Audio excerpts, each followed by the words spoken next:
I was on an elevator ride up for the promotion of my life. And on the elevator ride up, I thought, this purpose is not meeting my passion. When you say on the elevator ride, do you mean you were going to have the meeting and in that elevator you decided you were about to take a hard left turn? On the elevator ride to the penthouse suite in Buckhead, I confused being exceptionally good at something with happy, and that is not the same thing. He's like a farmer outstanding in his field. It's a dad joke. Nothing out there. Friends, farming, all kidding aside, is a major way to generate leads in residential real estate. As a matter of fact, I've been on the record in the past in saying anybody who wants to make a ton of money in real estate would have a geographic farm. It just makes sense. And the reason it makes sense is because time on task over time always equals results. We are going to sit down today with a solo agent who built a business that came from her farm, generating over 40 million in volume a year. Recently, she has turned that into a team and is pacing towards 65 million. Friends, she hails from northern Atlanta and she has this entire thing figured out. I am talking about none other than Susan Lombardo. She's going to walk you through exactly how to generate a farm area, keep in touch with it, and then get repeat and referral business. Sit back and buckle up. This is Susan Lombardo. And I'm joined by an old friend today, Susan Lombardo. Susan, how are you? I'm great. How are you? I am fantastic, thank you. So we're going to talk about all the things, the huge success, crushing it as a solo agent, geographic farming, repeat and refer. We're going to do all of it.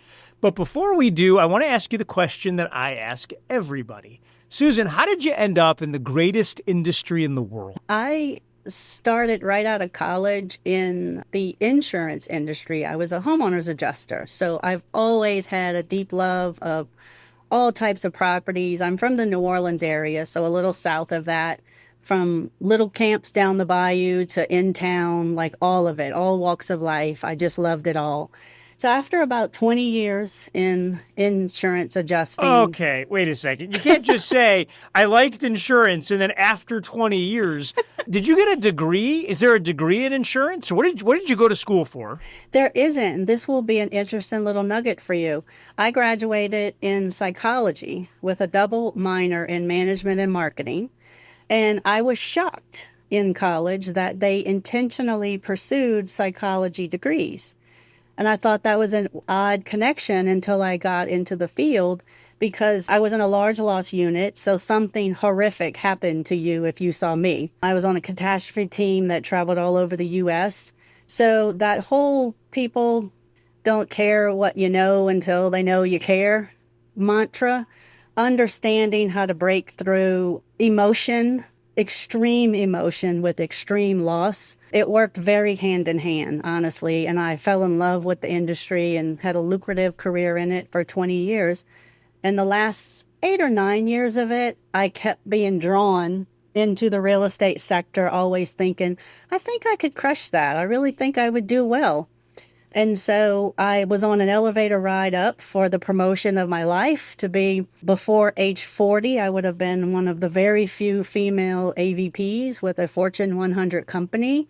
And on the elevator ride up, I thought, this purpose is not meeting my passion. Wow. And I made a bold risk.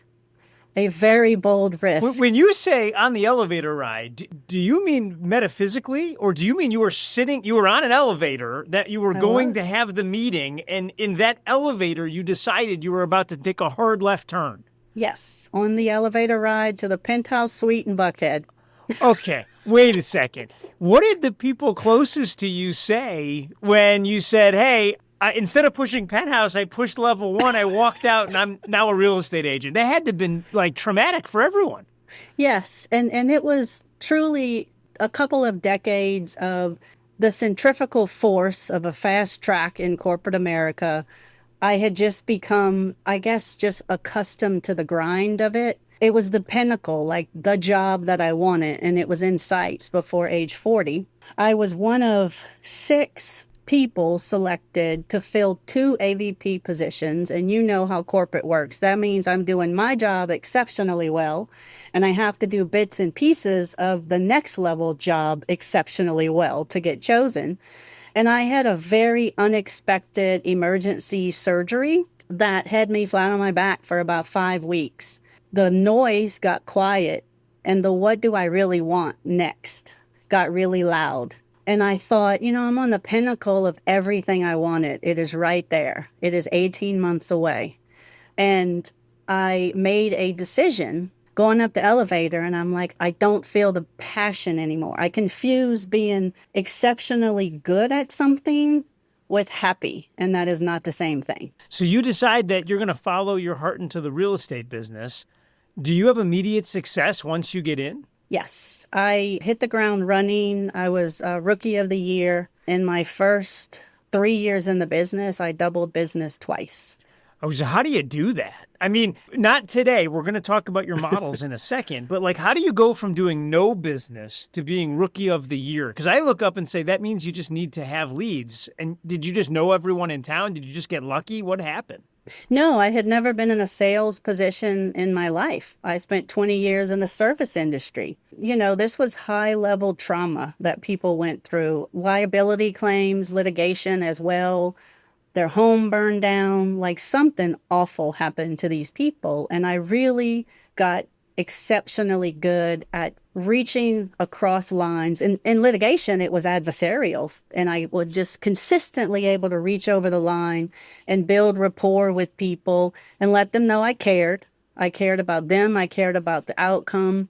And they were very satisfied that I was going to do the best job possible for them. We were going to get this across the finish line.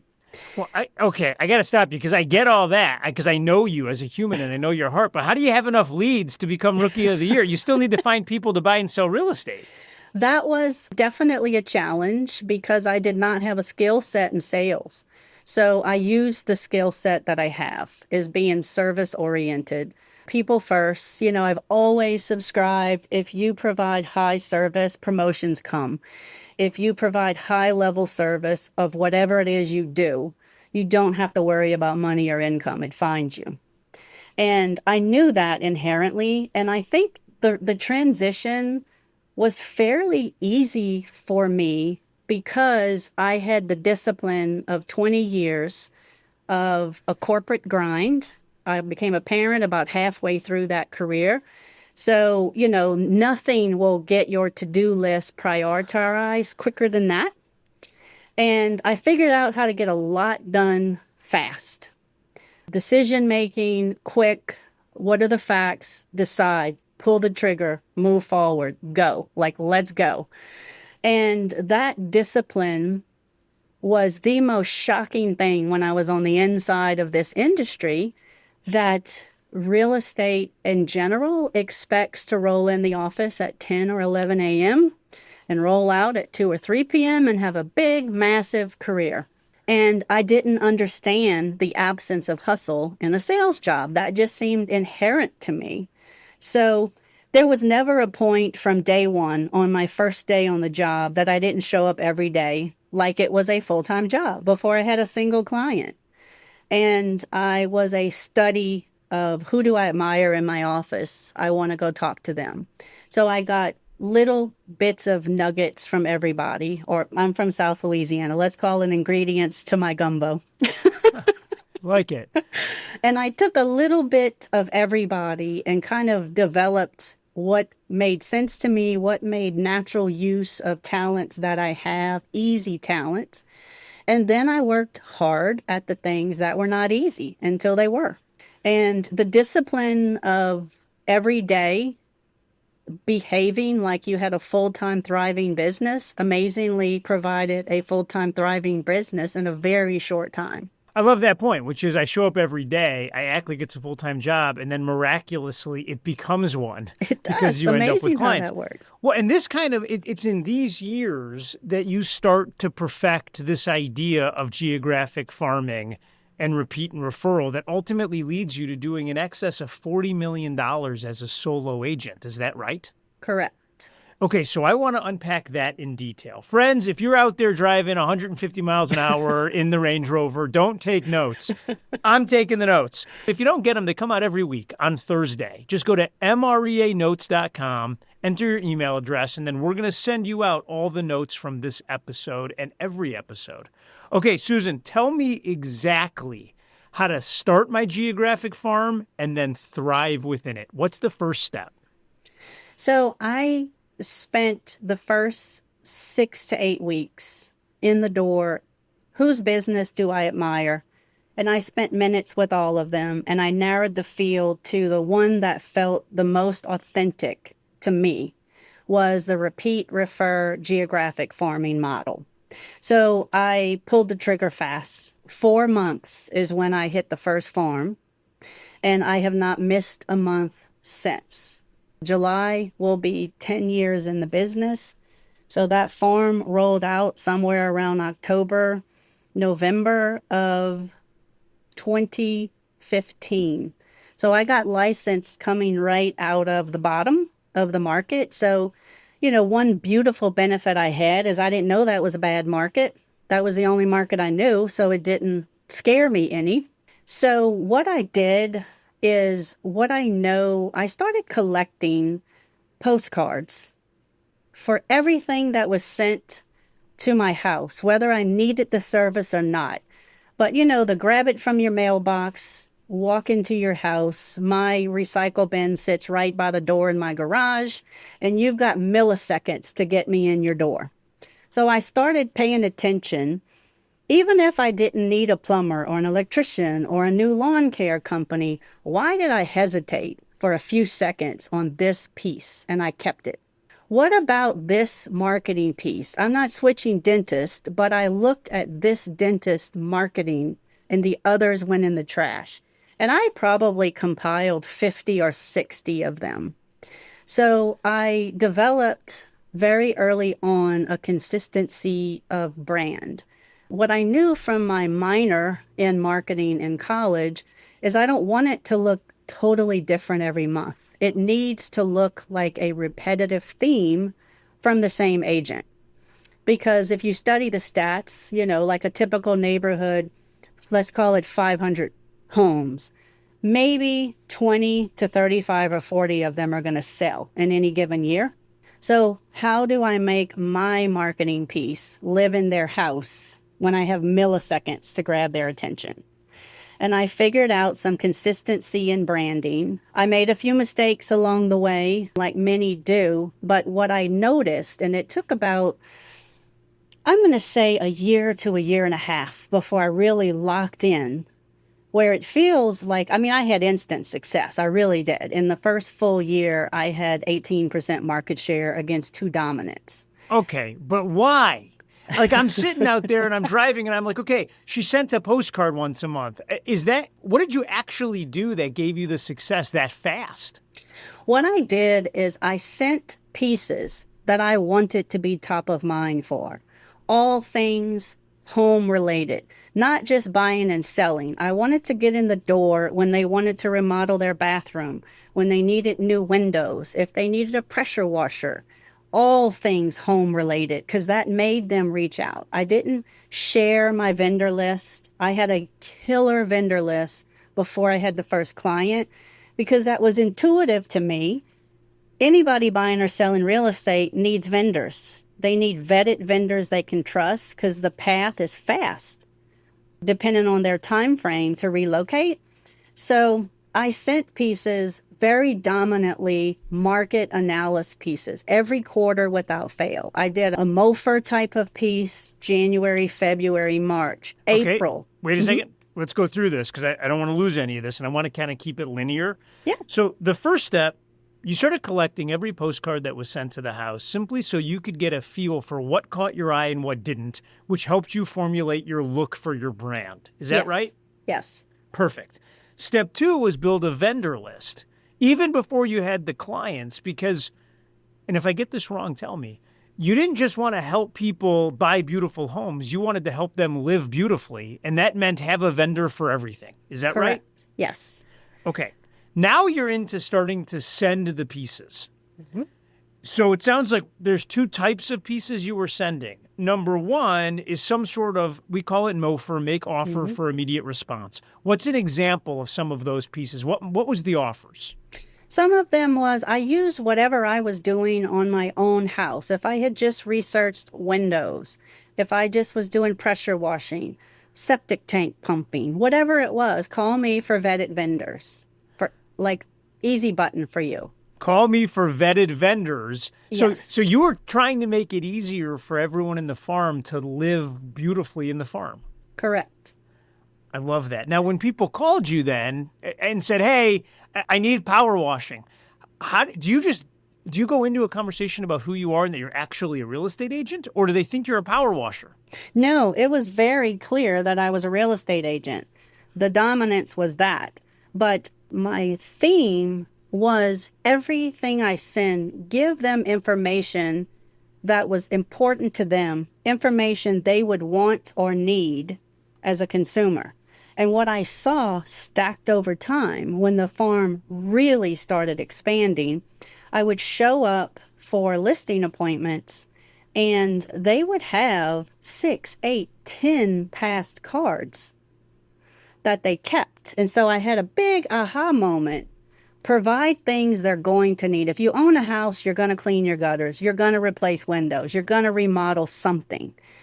To be top of mind for that. But there was always, a complimentary market analysis. I don't want to be top of mind. I'm not, the vendor list. I want to be top of mind for real estate. But it hit hard and fast. In my 4th month of farming is when I got the first listing.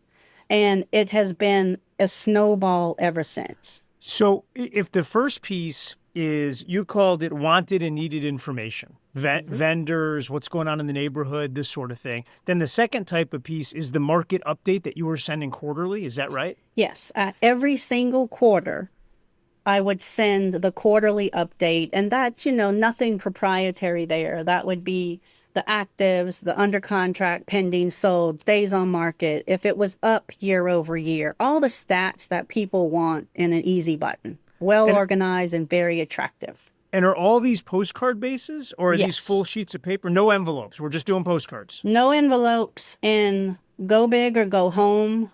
Huge, colorful, quality paper. Because one thing I did learn is if there is a sleeping dominant in a neighborhood, you're going to wake them up if you start knocking on their farm. So I learned how to approach that, because you're poking a bear. And I already had the whole year laid out. So they had to catch up with me because they were accustomed to business they no longer had to earn, if that makes sense. So it was shockingly easy to take market share from 2 dominant agents. One was 12-ish years in the business and one at 15, lived in the farm all that time. And everybody knew I was the insurance girl. If your house flooded, caught on fire, call me.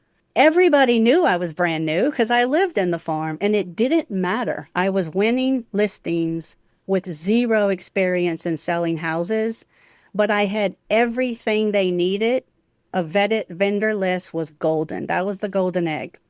So was the MOFR on a postcard to get to contact you to get the name of a power washer, or were you co-branding with a power washer that month and just putting their number out into the world? No, I wasn't smart enough then to do all of that. Is that how would you do it today? Because now you've had all these years, and as a solo agent, you're cranking out over 40 million, and a lot of that comes from the farm.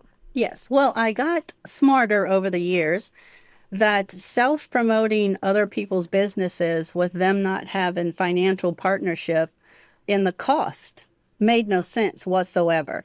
Plus, as the business built, the market share that I have, I keep 50 to 65% market share in that primary farm. It's a W-2 income. It is just repeat, refer. Literally, agent friends of mine are like, do you just drive around that neighborhood? And, like, I'm not taking that listing, like, honk your horn, like they laugh about it. But the key is what I knew I had a system that was amazing because I took it and I went in 4 or 5 other neighborhoods after it was like settled and easy for me And every single one of them, except one, I had the same success rate. By month 4, I was getting the These calls. postcards themselves, are they specifically mentioning the name of the neighborhood? Like, is it hyper Yes, local to that? Okay, so is that an important piece? absolutely critical. I don't think anybody cares if you're buying or selling or listing or just sold, or, the silhouette portfolio of everything you sold the past quarter. If it's not in their neighborhood, I don't think they care. I didn't before I was an agent. I would never keep stuff like that. If it wasn't my neighborhood, I didn't care about it. So hyper local. And then as when COVID forward came along with QR codes, where you can add more stuff because everybody was trained to hit that camera button and you could take them to an article where I could give more. There was more real estate on the postcard now because I could take them to another place. So I had very distinctive branding. I have a very dominant red striping that goes on the left side, probably 2 to 3 inches. I started doing like the "you're invited," not for sale, not just listed. It has "you're invited," like an invitation. And that says public open house Saturday 2 to 4, neighborhood only preview 1 to 2. So instead of because what I learned in hindsight is that those neighbors that pop in, they're not just checking out finishes in all cases. That's a job interview you don't even know you're on. So I realized that. So I thought, well, I want to pick them out of the pack. I want them to come in a smaller crowd so I can connect with them.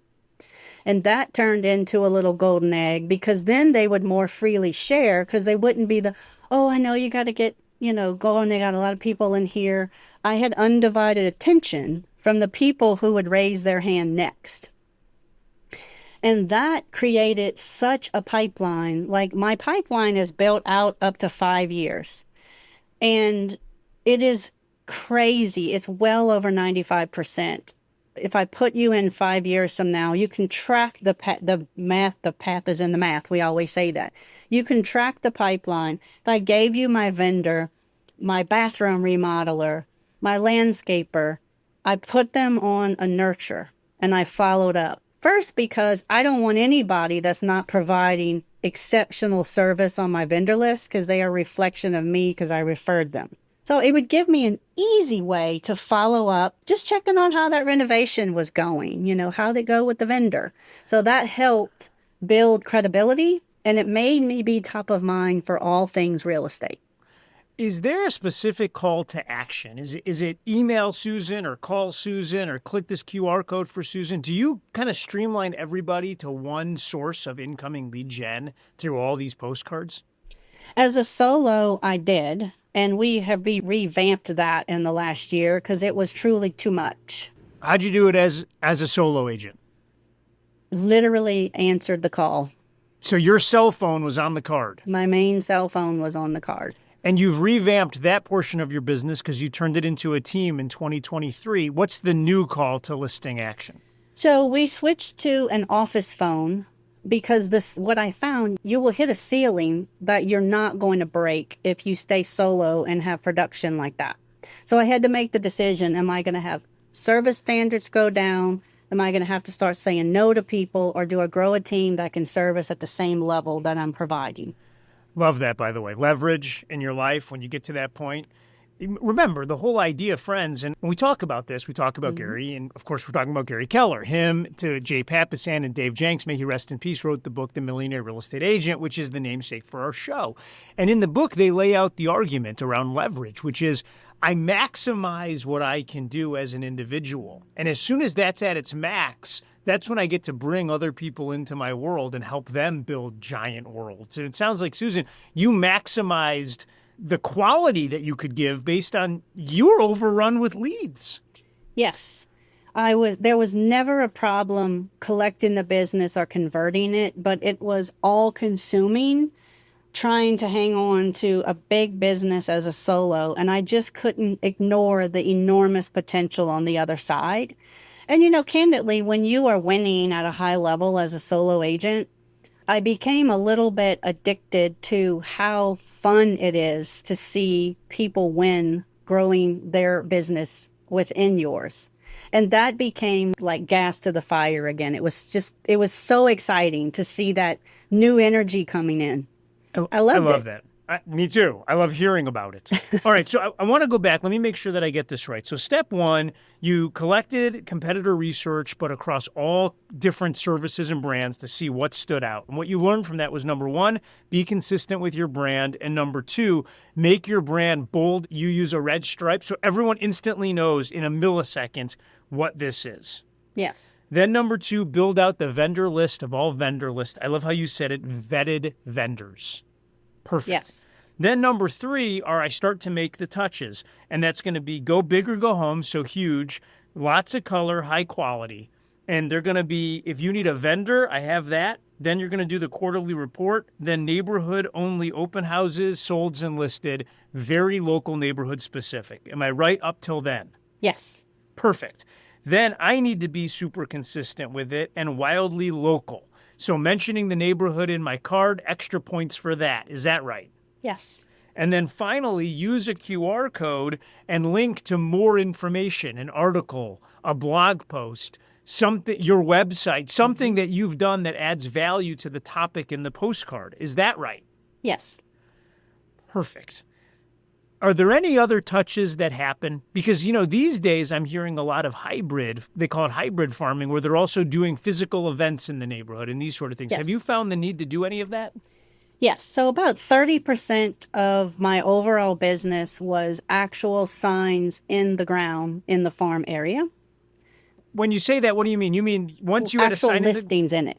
So you put the sign, okay, got it.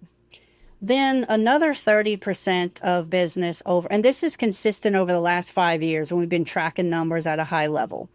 Another 30% is referrals from people who live in the farm. So they're not calling me to buy or sell. I'm just a trusted resource outside of the community because you can get pigeonholed into that. I had to really expand how I marketed because then you'll become known as the agent in that one neighborhood, not the whole area that you were.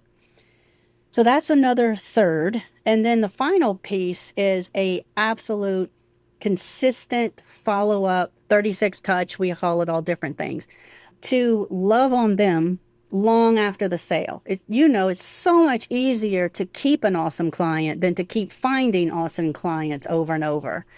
And when that referral engine. Well, then, hang on. I'm gonna interrupt you at my own risk. But going back before you get into the 33 touch, you said make sure that they know that you work outside of the farm. Is that just something you're mentioning in conversation, or are you actually doing something or somehow messaging this to them? Yeah, some of my pieces was over my, whether you're local, national, or international, I have vetted agent resources throughout the world. So I use the leverage of our Keller Williams platform in 50 plus countries and regions. Like no matter where you're looking to buy or sell, I have it kind of termed the Susan wherever you live, wherever you want to be. I think that's so smart. Whether you're local, national, or international, I have the Susan anywhere you're going. Yes. I think that's genius. Okay, now walk me through 33 touch.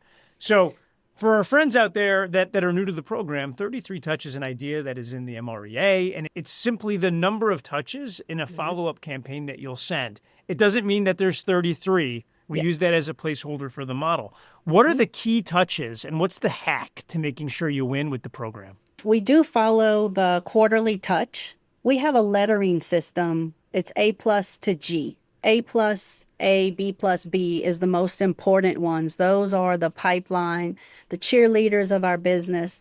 Some of them, I talk to them monthly, some are quarterly, some are biannually, some are annual, because some I see in person often. So it's customized and it is in an instant accessible to who needs to be on what smart plan based on the depth of relationship that I have with them. I love that, by the way, but it's to me, it's a lot of buzzwords that I'm familiar with, but I want to make sure that I unpack it. So let's start with this A plus, B plus, and B group. What are they all getting? It sounds like they're all getting a personal touch from you at least quarterly. Is that right? Yeah, so I can hit your question about events because it's double-sided to close the loop on that question.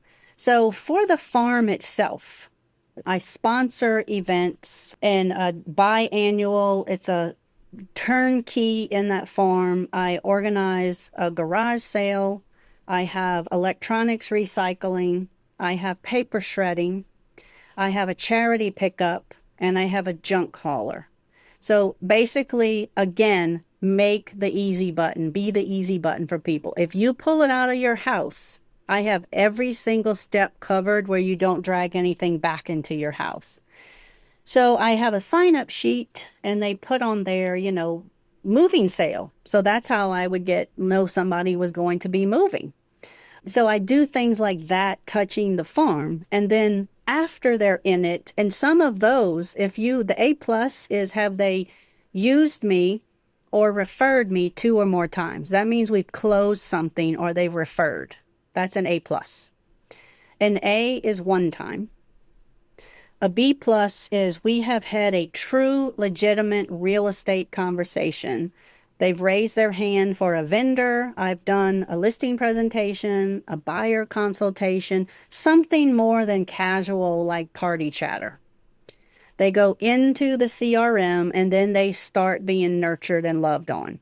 They will be invited to our client events. So, in the beginning, it was more simple, the pies at Thanksgiving, things like that. And then it's not scalable as the business grows. So now twice a year, I rent out a winery in our area and have them all come. I think like the simplicity of the program, provide value to them when you send something out. Like these are my 5 touches. The relationship over transaction. Don't close and move on. Close and love on them again and again and again. Consistently follow up with them. I can't tell you how many times we get calls that, I had a great agent, but, we closed and that was the end of that. And I get this a lot. And I'm in sales and I know that's terrible. Like the clients would say this. So they would have used them if they ever called them again, but they didn't. This makes perfect sense to me. I think I understand the A plus, A, and B plus. I never got any of those grades in school. Can you hover around the D and E, which is Yes. where I was, and let me know what happened? So I got C, D, and E. What happens to those folks? Yeah. So then a B is a person who we know personally. This is if I see you in the grocery store, I know your name, you know mine. If I see you on a ball field or anything like that. People that you have party chatter real estate conversations over. C's are open house people. D's are, we don't buy internet leads, I never have, but they do find you still on Zillow and other searches. So that's where they go. E is other agents so that we don't send invitations and client stuff to other. I get invited every single week of my life to go to an open house in other states across the country. You think you get invited? You know how many open house invites I get? It's unbelievable what I'm dealing with. I can not even imagine knowing the scale I get. It's the People's Podcast. You know how many broker opens I get invited to every day before 7 a.m.? It's insane. I get it, y'all. You have cheese. I thank you for the invite to eat the cheese. I'm grateful. Well, we have all of our agents categorized as E. So when we are sending local things to people, they don't get items they won't read. The quickest way to get unsubscribed or unfollowed or blocked or whatever is to send things repetitively that have no value to the end user. So that is what our E is. Our F is a delete at next round. That is people, we do use command. I've been all in on command for 4 years. So F people mean they were open house leads or just kind of a dead lead that we move them over to lead pool. Because then when we will revive those, the other side, for those of you that don't use command, our pure side of command is people that know us, love us, trust us. And we love them too. The lead pool is where the other people go. So they don't have, I'm going to say like fake numbers in my CRM. Like what is really driving this business. So those people will go to F. And then G, the last one, is people who've used us, referred us, but moved out of the area. So am I going to send them an invitation to my winery event that they live 18 hours away from? Probably not. But once a year, I'm going to send them a holiday card. We're going to send them, I get a nice national tax update, things that are more generic over no matter where you live. This applies. And those people still refer us. And many times they move back. And since we didn't stop loving on them, they come back to us. I have to run my farm and then I have to run my database. And those Yes. two things intersect when people in the farm do business with me, and then I stay in touch with them forever. Is this right? Yes. And it has turned into a W-2 income, and more than 80% of it is inbound. When you say a W-2 income, you just mean it's wildly repetitive and repeat, and you can count on it as sure as the sun's coming up tomorrow. Yes. And I've been enough years into it where I can see the history of when we move people from 5 years. So what does a 5-year lead look like? Like, who tracks? And they're categorized that way. That's the people that my son or daughter is graduating high school or college in this year. We don't want to wait to the last minute and have to do a bunch of renovations. Would you come over and tell us how to spend? One of my big mofers is it is never too early to have a real estate agent, a pro, come to your house and give you pointers on how to get your highest return on value when you are ready to sell. We have that conversation. That's where my vendors come in. So I watch them move, or we're retiring that year, where the date is fixed and finite and it's not going to move. So then they just slide down. So that might be a once a year touch. Then as they slide to the 3 to 5 years, it might be twice a year touch. Then we're in the 1 to 2 year mark. It's going to be quarterly. And then when we're sliding in the home stretch, monthly. So if I'm going to go launch a farm tomorrow, I'm a real estate agent. I'm out there in the real estate multiverse. I'm loving listening to you. I'm enamored with being a solo agent who does 40 million. And it's, by the way, it's not because your average sales price is $1.8 million. What's your average sales price, Susan? On the low side is in the mid to low 500s. The average high side is right under $1 million. If I'm going to go start this tomorrow, what's the mistake I'm going to make? Like, what would you tell me if I'm going to go start my farm fresh? Jason, do this, but don't do this. So I have sat with probably 200 to 250 agents now, and I see a very common theme where almost everybody missteps. I call it the Amazon factor. We live in a world where we want everything right now. I decided I'm going to be a farm. I'm going to farm, and I want immediate success from it.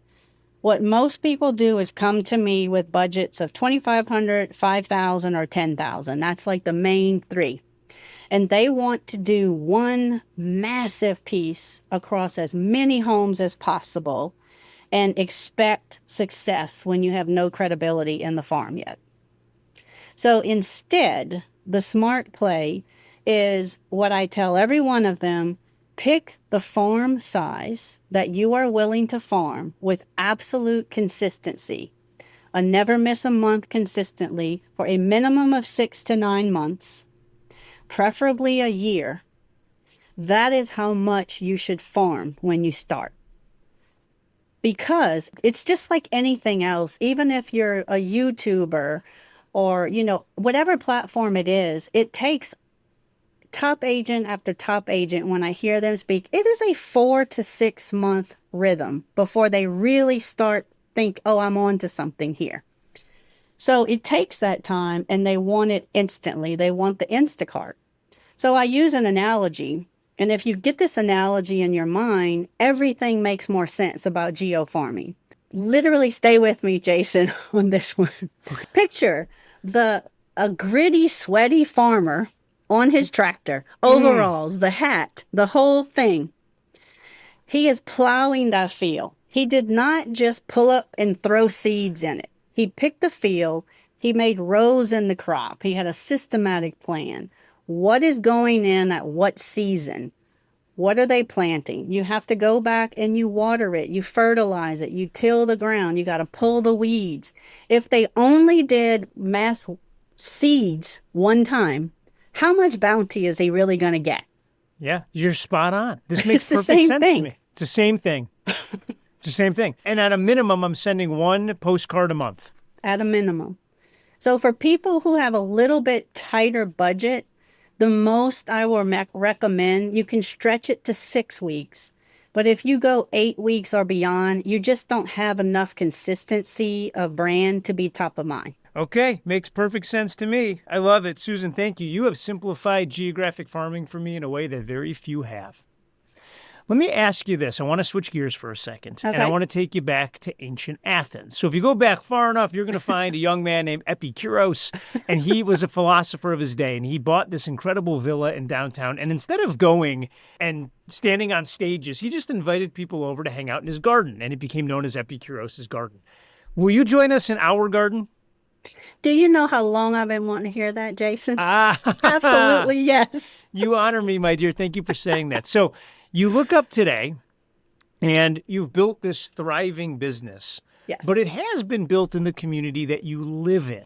Mm-hmm. And some people want to go home at the end of the day and escape work. You go home at the end of the day to work because everyone in that whole neighborhood knows you. Have you sacrificed any peace at home? And how do you deal with being a celebrity in your neighborhood? Honestly, I love it. About maybe 3 or 4 years into it, the mayor, I'm called the mayor. And it's kind of funny, like my nickname is the Godfather. So there's lots of jokes around both of those things. But I love serving the people that I'm in community with. I don't want to see somebody else's sign in the yard. I want to know that right here, who's going to care more about your property value than somebody who lives in your same neighborhood? So there is an extra level of pressure.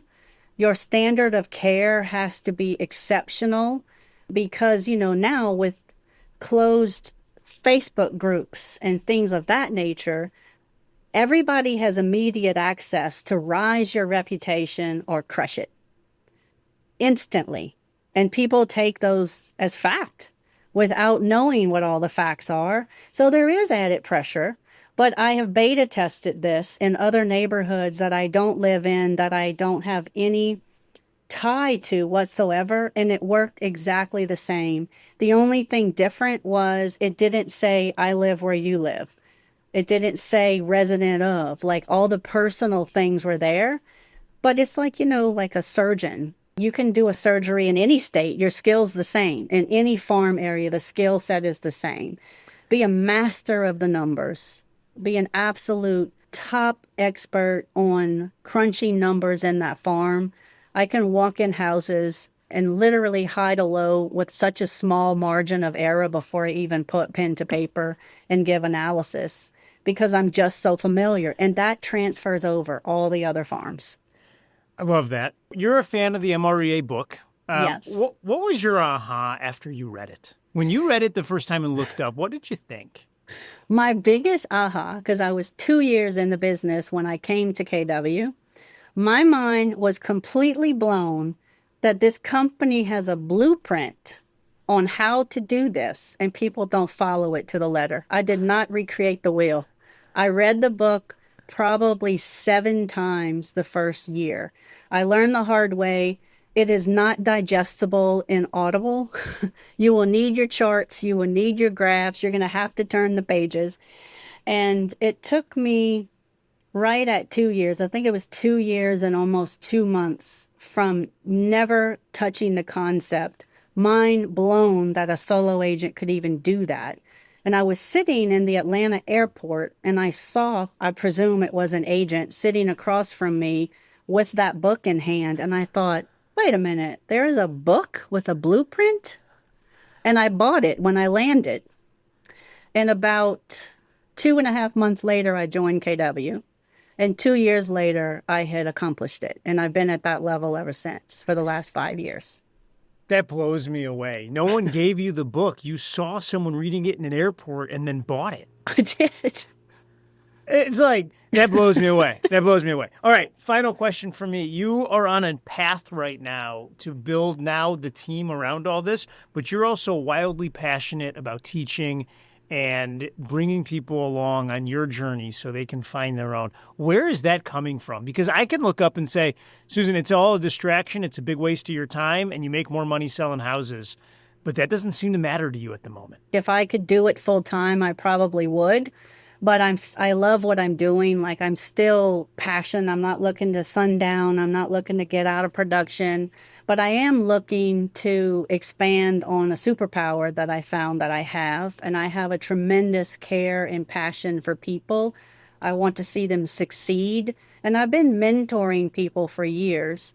But it's a whole different level when they come into your business and you see them thriving. It's incredible to experience. So I think it comes from, one, I know what you teach, you have to master. So you become an absolute student of the market. I'm not going to stand before people and present material that I don't feel like I have a command on. And I never want to leave a room without everybody in it feeling like I gave massive value and their time was well spent with me. Well, I can tell you from my perspective, my love, it is very well spent time. Thank you. I love your heart. I love what you're doing for the industry. I love what you're doing for our friends in Northern Atlanta. They are getting the best of it. So thank you, thank you, thank you. Thank you. I told you at the beginning in the intro that I think it's a no-brainer, and I'm doubling down on it after listening to her. It's a no-brainer. Let's play a game. Friends, if you're not driving, raise your hand if you're getting out of the real estate business in the next 30 days. Okay, 60 days. Okay, I got it wrong. 90 days. You know you're getting out of the business in the next 90 days. Just go ahead and raise your hand. Oh, no one? Right. Because the people that listen to this show, the People's Podcast, you all are the most successful real estate agents in the planet. You're not getting out of the business. So you know you're going to be in it 3 months from now. Friends, I know you're going to be in it 3 years from now. Why wouldn't you have a farm going? You just would. It's going to produce results. And the way she explains it is easy. Number one, I'm going to collect every postcard that comes to my house. They're already coming, and I'm going to pick the ones that actually speak to me. Then I'm going to build my brand, and I got to make sure that it's bold and dominant so that within a millisecond of looking at it, they know who I am. Then I got to build my vendor network. I would venture to guess that most of you have a vendor network now.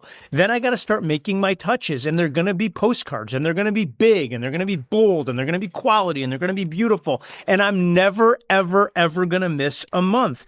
And I'm going to send vendor offers. I'm going to send quarterly reports.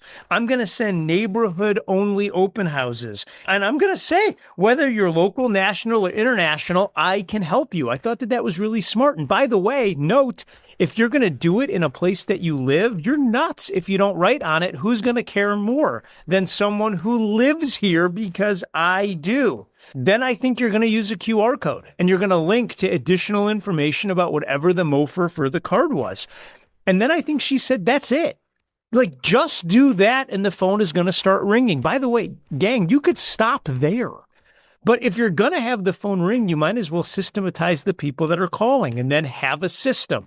They're going to go into my database system, and then I'm going to follow up with them over time. And here's what I get from it. Susan's an overnight success that took 5 years to build. That's the takeaway. And I think that's the takeaway for all of us. It's the same thing that happens when we interview people on YouTube. And I say, friends, the only mistake is not starting today. You know why? Because you're going to interview Susan again a year from now, and she's going to be making even more money and more business out of the farm. We're going to interview a YouTube person next year, and they're going to be making even more money. But you got to start somewhere. Think about doing this. Pick a number of houses you know you can commit to a year, put that money in the bank, and go make an investment in yourself. Go forth and do likewise.